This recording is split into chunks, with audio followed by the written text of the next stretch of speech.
Hey there, tech enthusiasts. Welcome back to our channel. Today, we're diving into a super handy tutorial. How to scan to PDF on Windows 2025. If you're dealing with paperwork, receipts, or old documents that need digitizing, this method will save you time and keep everything organized. Scanning directly to PDF is straightforward, especially with the latest Windows updates, which make the process even smoother.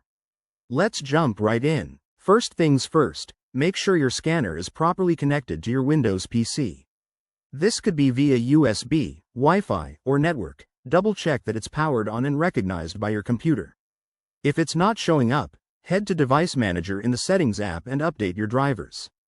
Next, open the Windows Scan app. You can find it by searching in the Start menu or downloading it from the Microsoft Store if it's not already installed.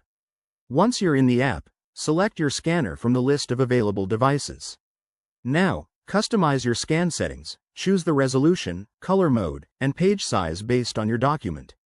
For example, go for 300 dpi for clear text documents. Here's the fun part. Under the file type options, select PDF. This ensures your scanned image is saved as a searchable and editable PDF file. Hit the Scan button and watch as your document gets digitized.